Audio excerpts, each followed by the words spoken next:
Welcome to Marketing Today. I'm your host, Alan Hart, managing partner of Atomic, combining brand science and creative fire. Today on the show, I've got Jan-Benedict Steenkamp, who's the Knox Massey Distinguished Professor of Marketing and Chairman of Marketing Department at the University of North Carolina Kenan-Flagler Business School. JB, as he's known, just released his third book, Global Brand Strategy, Worldwide Marketing in the Age of Branding. This new book is a must-have for anybody managing a global brand or aspiring to be a global brand in today's world. On the show today, we talk about how global brands create value for companies, how to manage a global brand, and we leave you with 4 tips around making sure you have diverse leadership teams managing a global brand, clear accountability and metrics, local flexibility within a common framework, and how Frank Zappa really got it right with "we're only in it for the money." Well, JB, welcome to the show. Well, thank you. It is a pleasure to be on the show. Thank you. So I hear from data that you're ranked number 1 in the world on scholarly influence in marketing for the last decade, and that your work has received over 35,000 citations. That's quite an impressive achievement, so congratulations. Well, thank you. I'm also curious, what led you to marketing? Well, marketing is the interface between the company and the customers. And I'm interested in activities that span boundaries. It's a bit like, I live in the United States. I've become an American citizen, but I was born in the Netherlands, essentially a spanning of the transatlantic boundary. And marketing is also such a boundary-spanning activity. And I was also inspired by what the late Peter Drucker once said. He said that the only 2 activities of a company that really matter are innovation and marketing. The other things are just costs. And I kind of thought, well, that clearly illustrates the importance of marketing. And so I decided to go in that direction, and I haven't really regretted it. Now, your recent book, Global Brand Strategy, Worldwide Marketing in the Age of Branding, is why we're going to talk today. And I'm really interested, why write a book on global brand strategy and why now? Well, I think when we look at some of the key principles of the age we are now living in, that would be that we live in the age of branding. Actually, wherever you look around us, you see brands everywhere. We are essentially exposed to brand kind of information thousands of times per day. That, by the way, that wasn't always the case. The branding era is quite recent, only since, let's say, after the Second World War.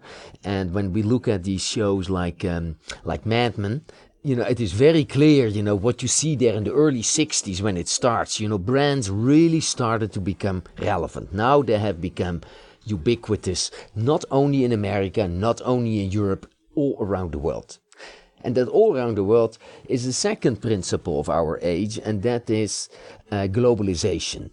That has really taken off dramatically in the last 30, 40 years, and it has expanded from the West to emerging markets in the last, say, 10, 20 years. And although globalization sometimes goes up and down, what we see is that branding and globalization are 2 major developments. If you intersect these 2 developments, you have global brands.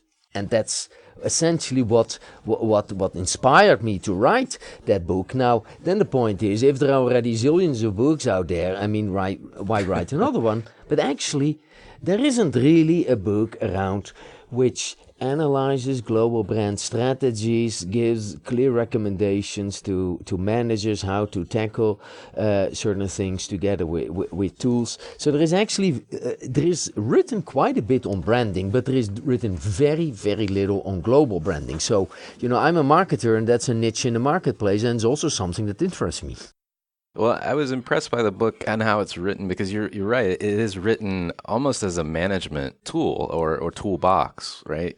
You describe the theories, the practice, but also give managers things to be thinking about or checklists to be comparing themselves to, or even surveys to deploy. Yes, I did that on purpose because you can read a lot of ideas, and that is very useful, but managers often would like to have some practical tools to implement it. So I developed these tools over the years, working with companies and different situations to make them as user-friendly as possible. So that was indeed something that I really consciously set out to do in the book. We're talking about global brands. I'm wondering if you could give a couple of examples, primarily to help us understand how you define what is a global brand. Well, to give examples, it is more, okay, it is where to stop. Think about global brands like IKEA or Samsung or Pampers or Coke or Ford Motor, L'Oreal, Emirates Airlines, BMW, Financial Times, Patek Philippe, Porsche, Zara, H&M, Cosmopolitan, Huawei. These are all brands, typically in the consumer realm. Right. But there are also very strong brands in the B2B. Think about Siemens, IBM, John Deere, McKinsey, Caterpillar, Harvard. These are very strong brands in their own rights, and they are really B2B brands. So you find actually global brands in B2B, B2C, in manufacturing, you find it in services, you find it in about any industry. And so the examples that I just mentioned, you ask, okay, say what would they have in common? Because they're all global brands, so what do they have in common? And in my view, a global brand is a brand that uses the same name and logo, is recognized, available and accepted in various regions of the world, and shares the same principles, values, strategic positioning and marketing throughout the world, and there is some international coordination of marketing activities. Now, of course, every brand has some exceptions to this general point, because not every brand is positioned exactly the same way, and especially in China, brands often have a Western and a Chinese brand name, because otherwise it is very difficult for people to read or pronounce. But my book is filled with examples of brands that more or less actually fit into that broad definition. I like that. One example I was thinking about, which I don't think would fit your definition, although maybe it does today, is like a Yum brand portfolio, where Pizza Hut, as an example, in the U.S. has been kind of a mass brand, I think is a category that you use. But in other emerging geographies, I think it had been, when it was initially launched in those geographies, seen as more of a prestige brand, somewhere that I aspire to go, which in the U.S. is kind of odd to even think about. But I think that mismatch in their value proposition begs, in my mind, would that fit your global brand model, or does it really need to share the same value proposition across geographies? Well, in an ideal world, yes. However, we are still in a world where there are very significant differences still in income. And what you see is that what would be kind of a value proposition in one country, IKEA would be absolutely like that in Europe, in North America. It cannot have that value proposition in China, because the incomes there are still so much lower that IKEA would be, just because even if they have a low price, they would still within China be at the more expensive part. However, the interesting thing is that is not what the brand aspires to. The brand IKEA aspires to be the value proposition also in China, but given current income, that is not gonna happen. Not yet.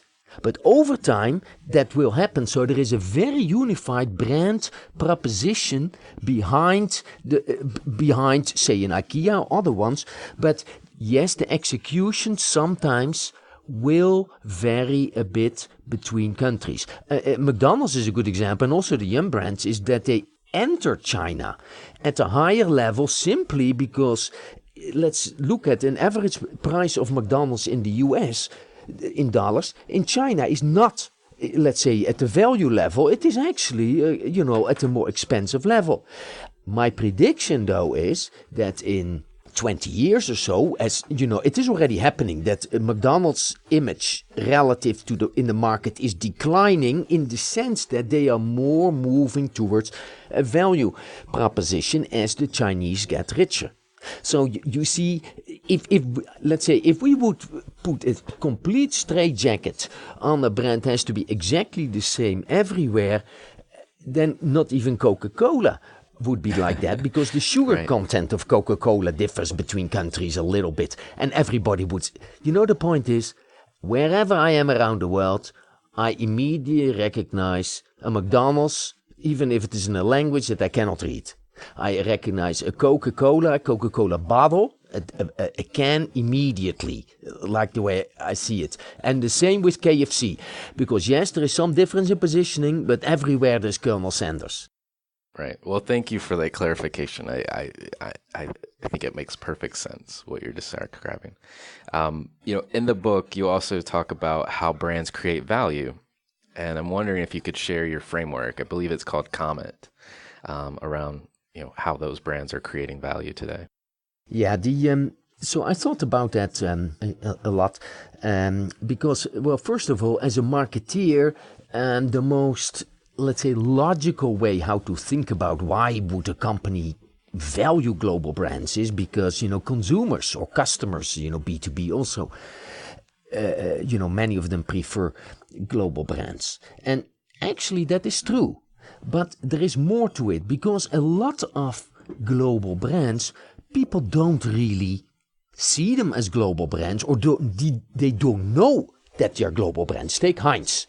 Heinz baked beans. Mm-hmm. If you ask an Englishman, they would consider Heinz baked beans to be one of the quintessential English foods.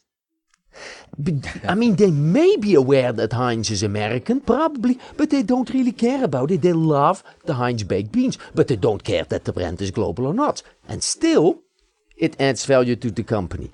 So I developed that in more detail in 5 dimensions, 5 ways how global brands provide value to a company. And the first one is the customer preference. And consumers often, not all, but many consumers have a preference for global brands. If a brand is successful around the world, it's very, people kind of infer that it's got to be pretty good quality, because, a lousy product cannot be sold around the world.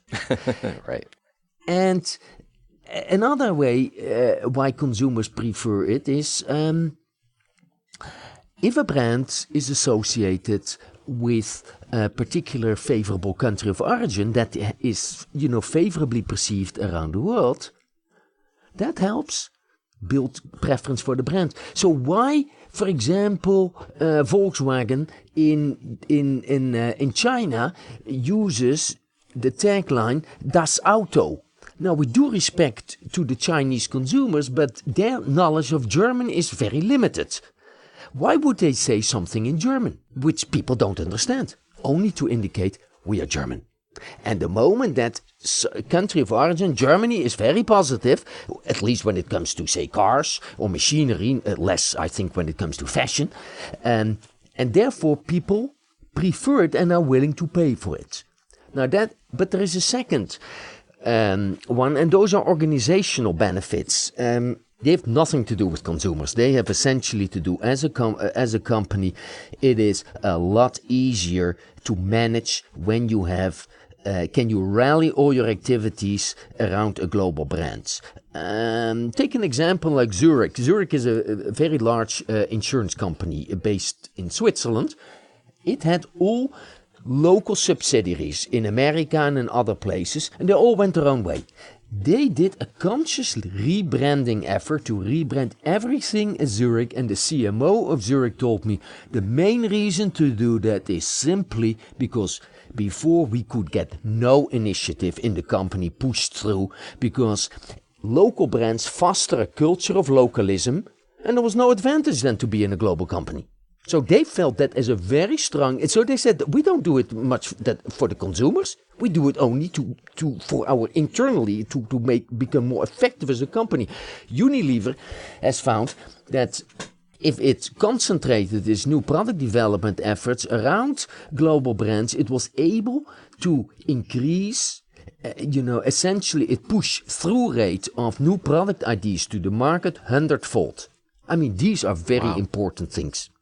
Yeah. There is a third element, and I have chosen the acronym COMET so that people can remember it. Those are the marketing benefits. Let's look at something very simple as, for a global brand, you can pool resources around the world, and that means that you can, for example, sponsor those events that have a high prestige, huge viewership, like the Olympic Games, like the Champions League, like the World Soccer, etc. Tennis tournaments that are watched around the world. But it doesn't make any sense for a local brand to sponsor that because the sponsorship is many millions. And it would only have effect in one country. For a global brand, you can reach an audience very effectively. You can also leverage just great global ideas globally. One of my favorite examples is MasterCard. MasterCard had this famous campaign, which shows unique situations, like a father and a son together to the baseball match or something like that. And then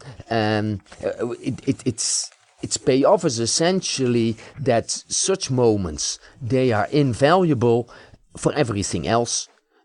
MasterCard. Right. Now, that is, the point is people say, is that such a great idea? Well, the point is, how do you sell credit cards? How do you get people to use MasterCard rather than something else? It's that priceless campaign that has been developed in one country and been rolled out in other ones.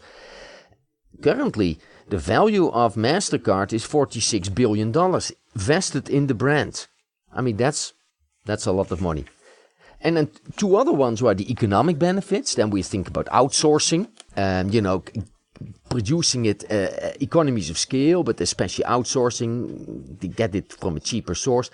And the final one is transnational innovation, that you essentially innovate globally. You put global resources together to make better products, and especially because R&D costs are really exploding, you need to, and the demands of the market are getting ever higher, you need to pool these resources because otherwise you just cannot keep up the race.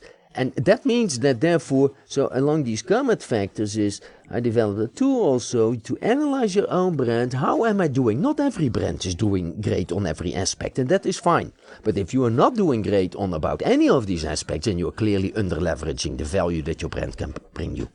Now, the marketing landscape has changed quite a bit in the last couple of decades, especially with digital and everything being digitized, not just digital tactics in terms of how we communicate, but you take a chapter out of the book and address the digital age and how it's impacting brand strategy. I'm curious, how is it impacting? And then what are maybe the words of wisdom or words of caution? It has to be a challenge to write a book at a point in time when this is, the future may be slightly different. Should we be thinking about digital age and building global brands? Well, I think, Ellen, you're absolutely right. Any word that is being said about digital tactics is essentially already outdated the moment that you speak it, because somewhere around the world somebody has already made a new twist that could already weaken that particular point. So, for that reason, I very consciously focused on what I see as a number of 5 underlying trends that you see in the marketplace that are profoundly affected by the digital arena, regardless whether Facebook is, going to succeed, or it may be another one that's going to succeed, or that Amazon will be replaced by still a better other player. And these 5 basic trends, they have a profound impact on global brand building. And very briefly, the first one is we see the rise of the global digital sales channel. Essentially, what we now have is that every brand in principle can be global at the touch of a keystroke. Now, that is something that is we may now say, well, that is logical. Well, 10 years ago, that absolutely did not exist. I would say 5 years ago, it was in its infancy. Now what you see is that is rapidly giving new brands from the West and from emerging markets an ability to scale that they never had before. And a second aspect is that it allows much more than ever co-creation with your customers, especially through crowdsourcing, because co-creation, there has been always some kind of co-creation going on, but now through crowdsourcing you can do it at a truly global manner with very efficient platforms. And these platforms may change, but the crowdsourcing itself as a concept, which is only possible through the digital channel, that will definitely stay. A third aspect is some established companies like Samsung and Volkswagen are still struggling with that a little bit, is the transparency of a global brand strategy.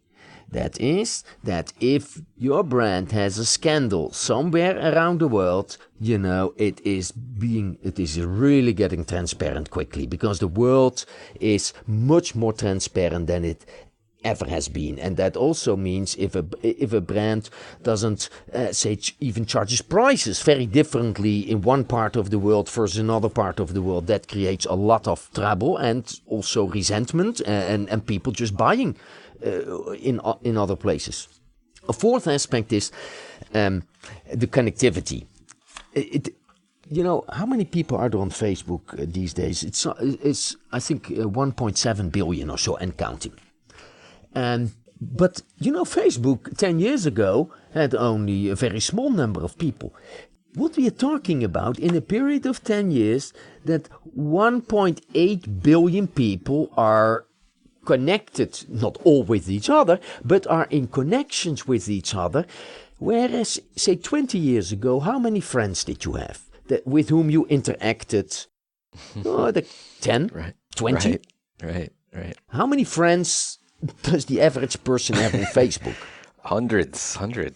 Yeah. Yes. And that means, Alan, that if I have an experience, positive or negative, whatever is going on, I'm going to talk with my friends about that.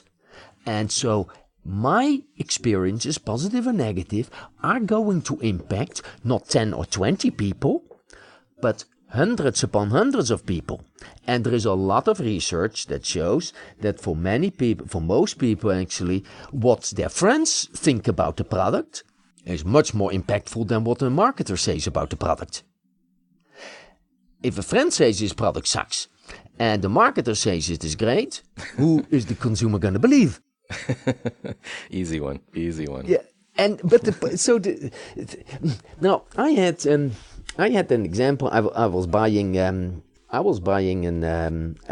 wallet for a close Chinese friend of mine, and I bought just a few days ago a Burberry wallet. It was $400, and I got it. And I kind of thought it did not look very good at all. But I was kind of uncertain because, it is Burberry, so it's going to be pretty good, not? Then I looked up at the Nordstrom site. There were only 2 reviews. They were devastating. So bad. Based on that, I sent it back. I also posted the review essentially saying, I said I wish I had read the other reviews before, but this is very disappointing, it is blah blah, and so on. Now, the thing is, I haven't noted these other people, but that's another way. The connectivity also goes even through these product rating websites, and that means, this is something that sort of happened to me a couple of days ago, and I'm sure it happens to a lot of people, is that the brand manager is at best a participant in the dialogue around the brand. And at worst, he's completely left out. So that's very different. That is something, again, that is only going to change, Alan, if we all stop with Facebook and every other type of connectivity.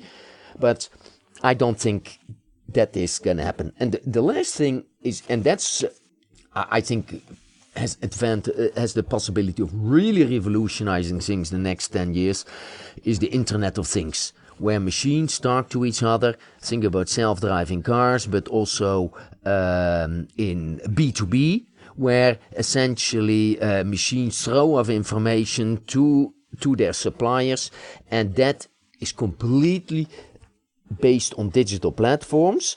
This is really at the beginning. Right now, in the next 10 years, I think we are going to see a lot more about that. And all these things have very, very deep implications for existing global brands and new global brands, as well as for the kind of marketing strategy to support the global brand that firms can use. And so I go deeper into those kind of implications, as opposed to, you should use Twitter rather than Instagram, which is relevant, but in 5 years, I'm sure there is going to be still another platform.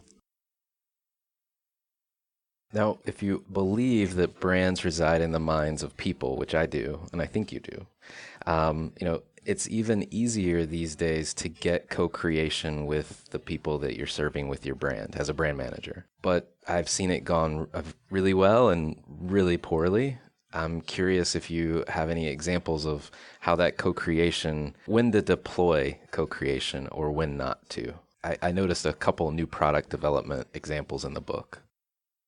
Yeah, let's say there are some examples where it goes really well. One of the things that I like a lot, what Lego has been doing, the famous Danish toy maker. It is a great brand, and why actually come up all the time with all these new products yourself? What they have now built is a 4-step procedure for people to submit their own ideas. Then they need to get a certain number of supporters to love your idea, and then Lego is gonna look at it in more detail, and if it is any good, then they're gonna manufacture it, and you will get some royalty. I'm not sure whether that's gonna break the bank, but you are also recognized as the product creator. And this is great, because this is, a lot about toys is creativity, and essentially you don't have to pay those people. And if you're a Lego enthusiast like my older brother is, he has Lego, and he's an engineer. He still loves to do things with it. You get the mind of these guys for free. Something that you might also like, in your background in the branding business, is that it can help co-creation. Can help, say, with other ideas, softer ideas, if you will. Softer in the sense it's not as easily graspable, literally. Like Kraft had these mini Oreo cookies, but actually Kraft was struggling to give it its own identity. What is the difference between mini Oreos versus regular Oreos?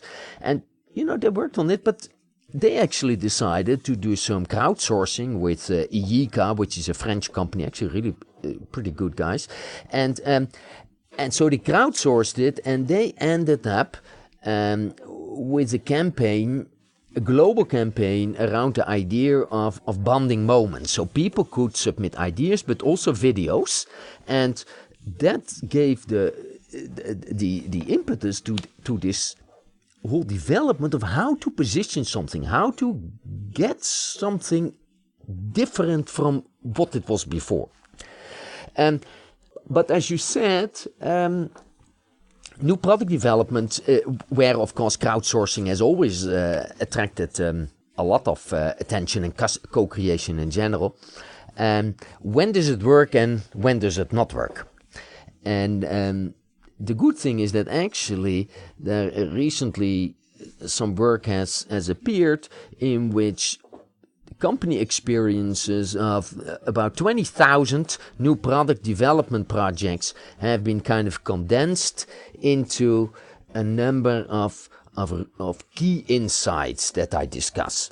And one thing is that experience has shown that customer participation in the co-creation works well in the ideation phase. So in the development of the ideas, there you need to, the company is still searching what to do. And there, if you get inputs from your customers, that if you do that well, that really leads to better success, better outcome. Another one is in the launch stage. New product has been developed, launched in the marketplace. Companies often struggling with exactly how to do it, how to set the marketing mix. In the beginning, the product often needs to be tweaked a little bit because, you learn from early experiences. If the company does co-creation at this early stage, you get first-hand feedback from your customers on usability, performance, and positioning. That really makes a difference in ultimate new product success. Somewhat surprisingly is that customer participation is more successful in low-tech industries than in high-tech industries. In high-tech industries, actually, attract a lot of attention. The point is not that high-tech industries could not benefit a lot from co-creation, but because they are so much more complex, that it is more difficult for them to get input that is really useful to them. Whereas in, Lego is, with due respect to Lego, it's pretty low tech. Right. It is a lot easier to give something that Lego would say, hey, this is really a good idea. It's going to be a little difficult, I guess, when we are developing a new computer chip. I suspect so, not that I know a lot about computer chip manufacturing. Two things where actually where co-creation is more beneficial for smaller firms than for larger firms, and for firms from emerging markets than for firms in developed markets, and that has a lot to do with resources. Firms in developed markets and bigger firms have more resources in principle to do it by themselves.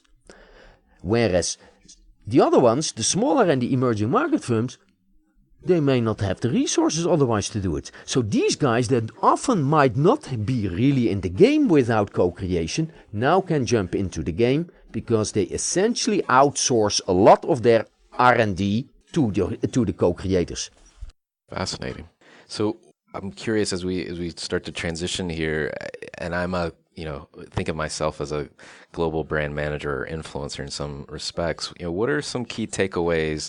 There's a lot to wade into in the book, and I would encourage all of my listeners to go out and buy a copy for sure, because it's a reference book that you're going to go back to time and time again. But I'm curious, if you step back from all of the material in the book, maybe a few takeaways that you want to leave people with.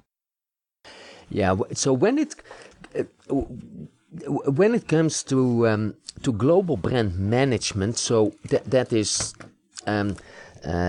say, let's assume that you put a strategy, develop the strategy, but what is it? Von Moltke already said, no battle plan survives contact with the enemy. That's the German general. And so what are some in terms to manage the whole process, which is, as you say, particularly challenging? Let me just give a few takeaways.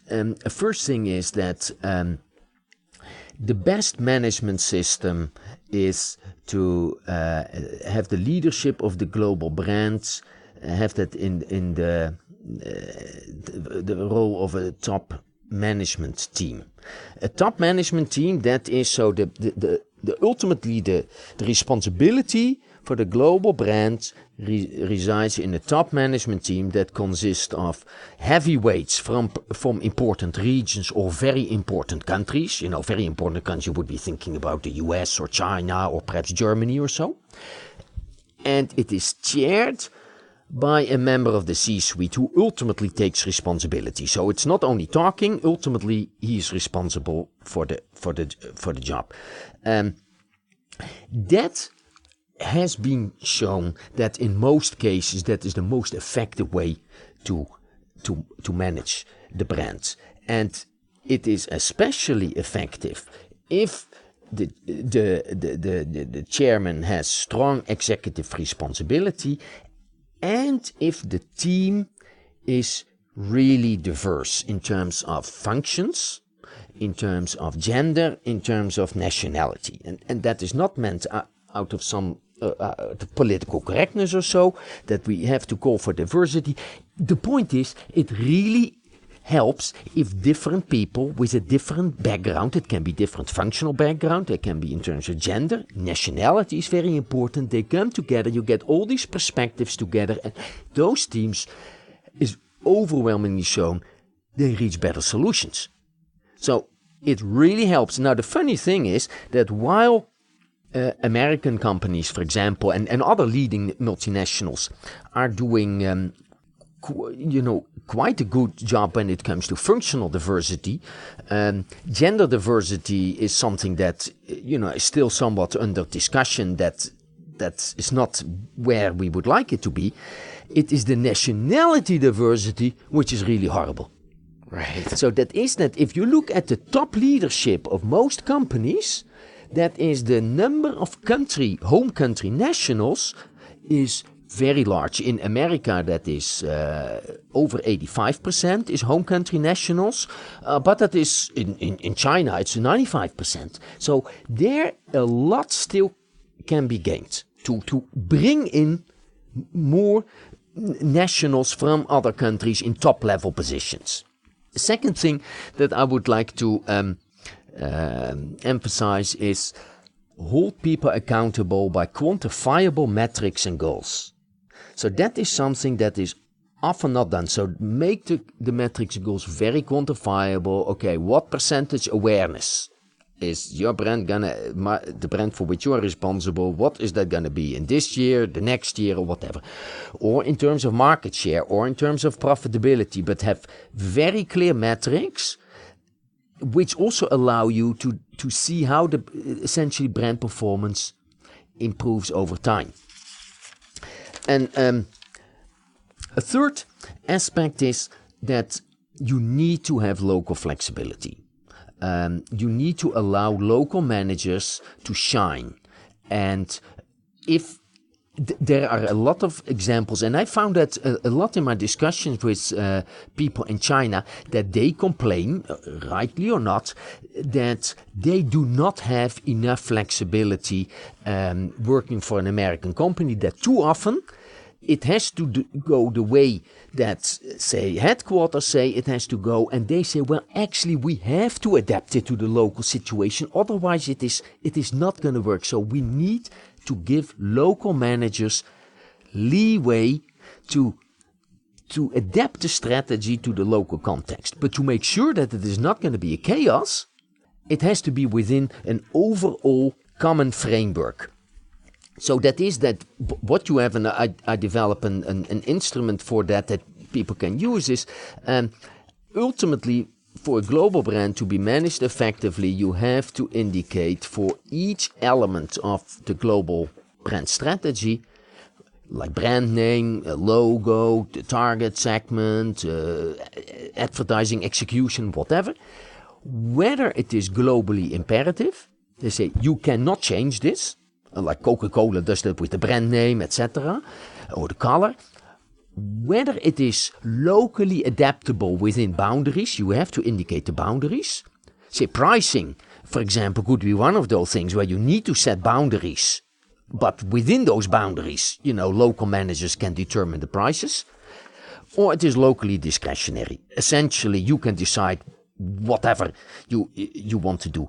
But such a matrix, I mean, not an organizational matrix, but the brand strategy kind of matrix helps managers to essentially understand what they can change and how much, and what they cannot change whatsoever. It makes the marching orders much clearer, and that often does not exist. And the final thing is, Frank Zappa, I'm of the age still that, in my youth, Frank Zappa was big. And Frank Zappa had this famous album called We Are Only In It For The Money. And, there was I think 1964 were the Mothers of Invention. but so ultimately, a manager will respond to the incentives on which they are evaluated. So what you need is to align the incentives of the manager with the global strategy. Now you could say that is, how the hell could that not be the case? Well, a recent survey found among multinationals, American and others, that nearly 60% of the executives, they themselves said that the way how they were evaluated on their performance was not aligned with the global strategy of the firm.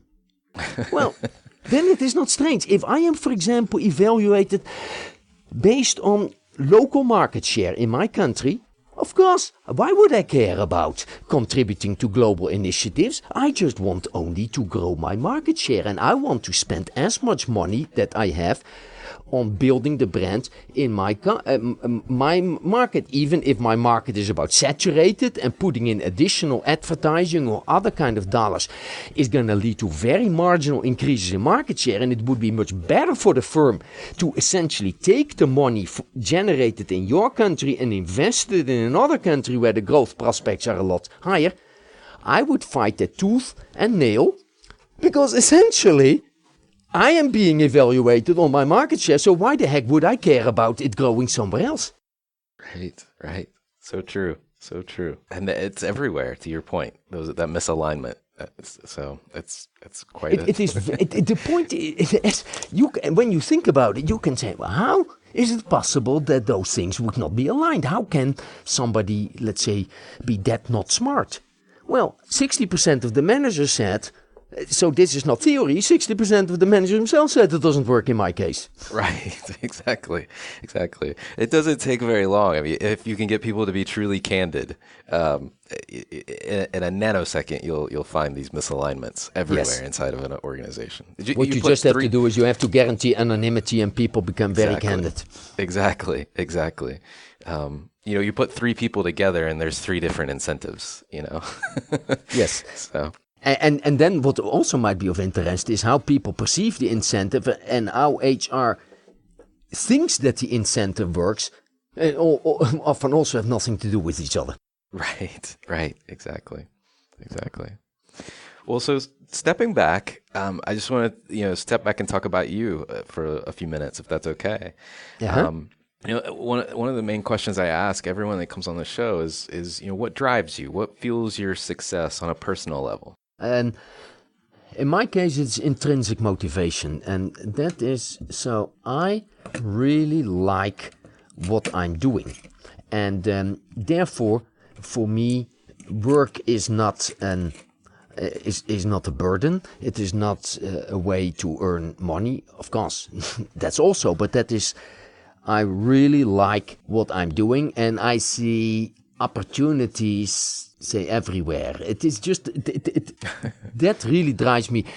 So a couple of weeks ago, I landed at Beijing Capital Airport in Beijing, obviously, and I was walking there, through the whole, to the exit, and I saw everywhere these billboards of global brands, and with a lot of Chinese, etc., but also Western models in it, etc. And it kind of made me wonder, okay, why would they use Western models here? And I could come up with certain theories why that would be the case, but I could also think, would it be more effective if they were Chinese models? And what could a Chinese company do, say in cosmetics, to essentially fight against the inherent strength that French companies are doing? Now so I may not always do something with it because something else happens, but because I really am interested in the combination of managerial relevance and, say, academic rigor, and because of that, I just like it. That keeps me that keeps me going. If that drives me personally, in your words. Nice. So what another question I ask is always, what brands, companies, or causes do you think others should be taking notice of? I guess that's a loaded That's a loaded question asking a brand academic professor practitioner. Yeah, I would say, I mean, I could give many answers, which obviously would lead us too far, but a couple of things. In terms of cause, I'm very interested to see and expect to see more of corporate social responsibility emerging. I'm not talking about the buzzword. I'm talking about real stuff. You see that, for example, now playing out. Paul Polman, the CEO of Unilever, has always been very strong on that dimension. There was the attempt by Kraft Heinz to acquire Unilever. That did not really work out too well. There was criticism on Pullman. They said, your margins are too low. You might not be giving too much enough attention to the brands as opposed to CSR. I happen to believe that he may be really onto something which very good. But is he one of the few, or is that going to be more important in the future? I expect it's going to be more important, but it is certainly a trend to be watched, and also whether that can be married with profitability or not. That would be, to me, a cause which would be very interesting. A brand that I would find very interesting is Tesla. Tesla has a market cap which is nearly as large as Ford Motor Company, and it produces only 1/100th of the numbers of cars of Ford Motor Company. So the Tesla brand name is strong. I don't think people can doubt that. However, are they able to deliver that strong brand name with high quality? They manufacture now, I think, less than 100,000 cars. They need to ramp up production dramatically. Can they do that? Can they become a mass manufacturer and retaining quality? Because that's not going to be easy. Now, that's going to be very important because the stock price as it currently is has essentially factored in everything that's positive about Tesla. If they do not deliver, what is that going to do? Because I'm interested always ultimately, in the link between also brands and stock price. And the third thing that I'm following closely is, say, in car industry, the battle between software and hardware.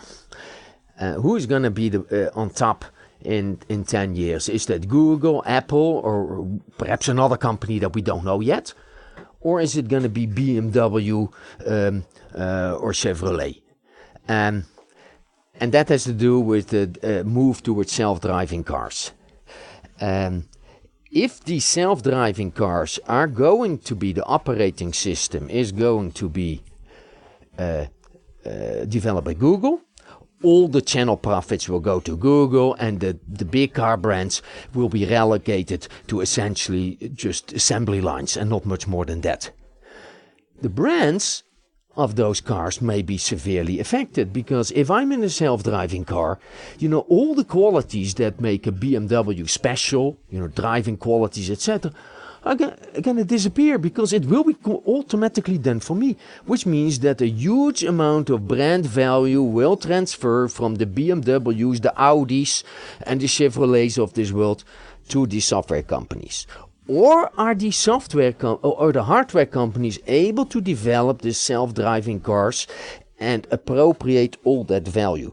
I'm interested in that because it has to do with a lot about brands. It is an industry that is interesting, and it's also a society of great interest, because car industry employs tremendous numbers of people in the US and elsewhere, and the outcome of that battle will be very important for how the US economy will be looking in 10 years. And nobody knows the answer. And so I'm interested especially in things where I don't know the answer. Because if I know the answer already, then it's not really a lot of fun. Right, exactly. And that industry, to your point, I mean, the foundation of the industry and what it was built on is shaking. So it will be interesting to watch for sure. Last question, and we've talked a lot about what we should be thinking about as we move forward in the future with brands. But if any takeaways or last thoughts about the future of marketing, maybe as a function itself? Yeah. How often has marketing not already been declared dead? Sorry, only every week. Yes, and every next week it is declared to be alive and well. Right. So for whatever reason, either marketing is continuously resurrecting itself, which would be a miracle, or perhaps all these announcements of doom are a little overblown. I personally believe that marketing remains strong because for people there is something in terms when it comes to imagery, when it comes to, say, emotions. If that would not matter at all, we would all be shopping at Aldi. We would all probably be driving a car that is very functional, but not much more than that. We might all be having a fairly dreadful but highly functional smartphone, etc. In short, we would not be humans. So I believe there is the marketing field is. I'm optimistic about it. However, what I would like marketeers, perhaps in the future, more than at least some currently do, is wherever possible, quantify whatever can be quantified. I encountered it also with the aspiring managers. I mean, MBA students, when we do get cases, etc., they can talk very mushy about things and not at all wrong. But at some point, I said, my friends, you need to talk the language of dollars, because that is what the C-suite ultimately cares about. So I hope that marketeers make, and some of them do it, other ones perhaps should do it a bit more, try to be more accountable in terms of how their marketing actions, brand building delivers higher prices, higher profits, higher brand equities, the dollar value of the brand, how it ultimately contributes to shareholder value. Because the moment that you speak that language, you get the ear and the respect of the C-suite. And that's for that very reason, in the book, I have included 2 chapters where we are really talking about brand performance in terms of dollars and how that contributes to shareholder value. Well, thank you so much. It's been a treat having you on the show. Well, it was my honor, and thank you for your challenging questions.